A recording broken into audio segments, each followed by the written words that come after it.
నిజంగా చెప్పాలంటే డిక్లరేషన్లు కాదు అధ్యక్ష, డెడికేషన్ కావాలి. మేము ఒకటే అంటా ఉన్నాం అధ్యక్ష, ఒకటే గవర్నమెంట్ 5 గొంతులతో మాట్లాడితే కరెక్ట్ కాదు. మీరు కన్ఫ్యూజ్ అయ్యి అందరినీ కన్ఫ్యూజ్ చేసే ప్రయత్నం కరెక్ట్ కాదు. డెడికేషన్ తో పనిచేయండి, శాస్త్రీయంగా పనిచేయండి. మేము సిన్సియర్గా ఒకటే కోరుతా ఉన్నాం సార్. ప్రధానమంత్రి గారు అపాయింట్మెంట్ ఇస్తలేరు, ఇక్కడ ఉన్న ఎమ్మెల్యే గారు ఇప్పియాలంటారు. ప్రధానమంత్రి గారి అపాయింట్మెంట్ ఎమ్మెల్యే గారు ఇప్పిస్తారా? సరే, ఎక్కడైనా దేశంలో ఇది మాకు తెలియదా?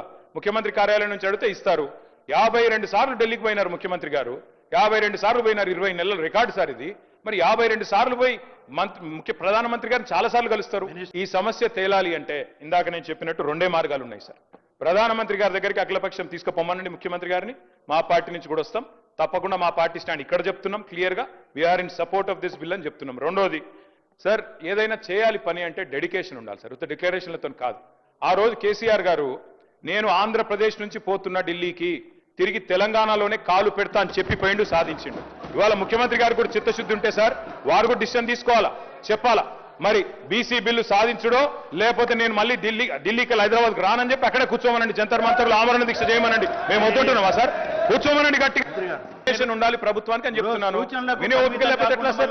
ఇంత ముఖ్యమైన బిల్లు సాధించాలి అంటే, హక్కులు సాధించాలి అంటే ముఖ్యమంత్రి గారు ఆమరణ దీక్ష చేయండి అని చెప్తున్నాం. తప్పే ఉంది సార్? వారు 100 సార్లు అన్నారు. అట్లాగే చివరికి ఒకటే మాట సార్, ప్రధానమంత్రి గారు అపాయింట్మెంట్ ఇస్తలేడు అంటున్నారు ముఖ్యమంత్రి గారు. ఎందుకు ఇస్తలేడు సార్ అపాయింట్మెంట్? ఒకటే కారణం, ముఖ్యమంత్రి గారు స్వయంగా చెప్తున్నారు బహిరంగ వేదికల మీద, ఢిల్లీలో అపాయింట్మెంట్లు ఇస్తలేరు, ఇస్తే చెప్పులు ఎత్తుకపోతాడేమో అని చూస్తున్నారు అంటున్నారు. ఇట్లా మాట్లాడినాక అపాయింట్మెంట్లు వస్తాయా సార్? అందుకే ముఖ్యమంత్రి గారి భాష మార్చుకోండి, బుద్ధి మార్చుకోమని చెప్తూ మా పార్టీ సపోర్ట్ తెలియజేస్తాం.